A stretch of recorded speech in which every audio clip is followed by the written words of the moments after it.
Hello Mangalagiri, చలో Pithapuram, hello Mangalagiri, చలో Pithapuram, hello Mangalagiri. చలో పిఠాపురం. జై జనసేన, జై జనసేన, జై జనసేన, జై జనసేన, జై జై జై జనసేన, జై జనసేన, జై జనసేన, జై జనసేన. జై జనసేన.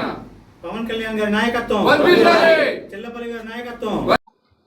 జనసేన పార్టీ ఒక దశాబ్ద కాల పోరాటంలో ఎన్నో ఒడిదుడుకులు ఎదుర్కొని ఆంధ్ర రాష్ట్ర కోసం, ఆంధ్ర రాష్ట్ర భవిష్యత్తు కోసం, పేద ప్రజల కోసం, రైతుల కోసం ఎన్నో పోరాటాలు గ్రౌండ్ లెవెల్లో చేసి దాదాపు దశాబ్ద కాలం తర్వాత ఈ సంవత్సరం ఆవిర్భావ సభ దినోత్సవానికి అధికార పీఠంలో అధికార భాగస్వామ్యంతో ఈ రోజున జనసేన పార్టీ ఉంది. దాంట్లో మేమంతా ఒక పండగ వాతావరణంలాగా ఈ ఆవిర్భావ దినోత్సవం రేపు మార్చి 14న జరిగే ఆవిర్భావ దినోత్సవానికి ఒక పండగ వాతావరణంలాగా జరుపుకోబోతా ఉన్నాం.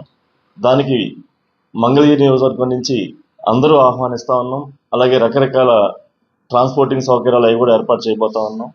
దేనికంటే పవన్ కళ్యాణ్ గారు ఏదైతే 2014లో పార్టీ స్థాపించారో అప్పటి నుంచి కూడా ఆయన ప్రజలు ముఖ్యం, ప్రజల యొక్క భవిష్యత్తు ముఖ్యం, రైతులు ముఖ్యం, అలాగే జనసేన పార్టీ కేడర్ కోసం కూడా ఆయన ఎన్నో త్యాగాలు చేశారు. అలాగే ఒక సందర్భంలో కౌలు రైతులు చనిపోతే వారికి కూడా ఆత్మహత్య చేసుకున్న వాళ్ళకి తన సొంత డబ్బులతో, సొంత నిధులతో ₹1,00,000 ఆర్థిక సాయం ఇచ్చిన వ్యక్తి ఈ ప్రపంచంలో ఎక్కడ ఉండుంటారు నాకు తెలిసి అలాంటి నాయకుడు. అలాగే జనసేన కేడర్ కోసం ప్రమాదవశాత్తు వాళ్ళు మరణిస్తే వారికి స్వయంగా ₹5,00,000 చెక్కు పంపిణీ కార్యక్రమం కూడా ఇక్కడ భారతదేశంలో ఏ రాజకీయ పార్టీ కూడా చేస్తున్నారు. అంత నిజాయితీగలమైన జనసేన పార్టీ అధ్యక్షులు మా అధ్యక్షులు పవన్ కళ్యాణ్ గారి నేరులో మేమంతా ప్రయాణం చేయటం, ఎస్పెషల్లీ మంగళగిరి నియోజకవర్గంలో ఆయన జనసేన పార్టీ కార్యాలయం, స్టేట్ కార్యాలయం, అలాగే ఆయన హౌస్ ఇక్కడ పెట్టి నిజంగా మాకు ఎంతో దగ్గరగా ఉన్నారు. అలాగే మా క్యాడర్ అంతా కూడా కష్టపడి రాబోయే రోజుల్లో పవన్ కళ్యాణ్ గారిని రాష్ట్రంలో కాదు కేంద్ర స్థాయి, అలాగే గత 5 సంవత్సరాల పాలనలో వైఎస్ఆర్సీపీ ఏదైతే విధ్వంసకరమైన పాలన అందించిందో మనం చూస్తూ ఉన్నాం. 5 సంవత్సరాల పరిపాలనలో 25 సంవత్సరాలు ఆంధ్ర రాష్ట్ర భవిష్యత్తు వెనక్కి, యువత భవిష్యత్తు వెనక్కి. ఒక చదువులు కానీ, అభివృద్ధి కానీ ఏమి నోచుకునే పరిస్థితి. ఎంతసేపటికి లిక్కరు, శాండ్ ఈ మాఫియాతోనే అతను పరిపాలన చేశాడు, మనం చూస్తూ ఉన్నాం. ఈ 5 సంవత్సరాల దానికి ప్రజలు చాలా ఉన్నతంగా ఆలోచించి బుద్ధి చెప్పి ఈ రోజున మా ఎన్డీఏ గవర్నమెంట్కి మా అధ్యక్షుడు పవన్ కళ్యాణ్ గారు మద్దతుతో ఒక వినూత్నమైన ఒక ధైర్యం వచ్చి ఆంధ్ర రాష్ట్ర ప్రజలు వన్ సైడ్గా తీర్పిచ్చిన క్రమంలో నిన్న మాజీ ముఖ్యమంత్రి జగన్మోహన్ రెడ్డి గారు ప్రెస్టేషన్తో మాట్లాడుతూ ఉన్నారు. అసలు మీకు పవన్ కళ్యాణ్ గారి మాట ఎత్తే అర్హతే లేదని మేము చెప్తా ఉన్నాం. ఎందుకంటే ఆయన పేరు స్మరించే అర్హత కూడా మీకు లేదు.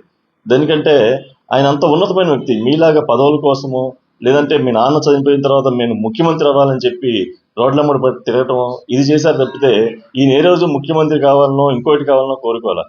ఎంతసేపటికి ఆంధ్ర రాష్ట్ర విభజన పడ్డ ఆంధ్రప్రదేశ్కి ఒక మంచి పరిపాలన రావాలి అని చెప్పి ఆ రోజు 2014లో తెలుగుదేశం పార్టీకి ఎటువంటి ఆశించకుండా మద్దతు తెలిపిన వ్యక్తి పవన్ కళ్యాణ్ గారు. మీరు మీ నాన్నగారు ముఖ్యమంత్రి చనిపోయిన దగ్గర నుంచి నాకు ముఖ్యమంత్రి కావాలి, నాకు ముఖ్యమంత్రి రావాలి, ఇది తప్పితే మీ కళ ముఖ్యమంత్రే కానీ ప్రజల సంక్షేమం కాదు. కానీ పవన్ కళ్యాణ్ గారు కళ ప్రజల సంక్షేమం, ప్రజలు ఉన్నతంగా ఉండాలి, ఆంధ్ర రాష్ట్రం ఒక దేశంలోనే ఒక ఉన్నతమైన రాష్ట్రంగా ఎదగాలి.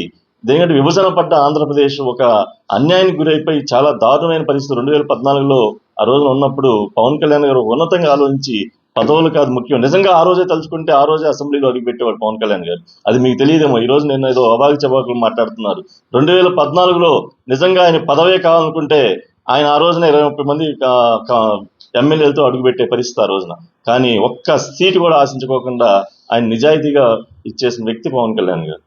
ఆయన గురించి నీకు మాట్లాడే అర్హత లేదని చెప్పి మేము జనసేన పార్టీ చాలా గట్టిగా చెప్తా ఉన్నాం. దేనికంటే ఆయన మీ అధికారంలో ఉండగా కౌలు రైతులు అన్యాయం అయిపోయి ఆత్మహత్య చేసుకుంటే వాళ్ళకి నేను అండగా ఉన్నానని చెప్పి ఆయన బోల్డంత మంది రైతు దాదాపు 1,500 మంది కుటుంబాలకి ఆయన అండగా నిలబడి చేసిన పరిస్థితి.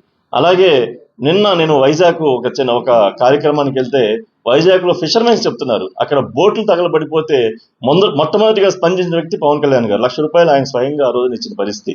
మరి ఆ రోజున ఏ అధికారం లేదు పవన్ కళ్యాణ్ గారికి.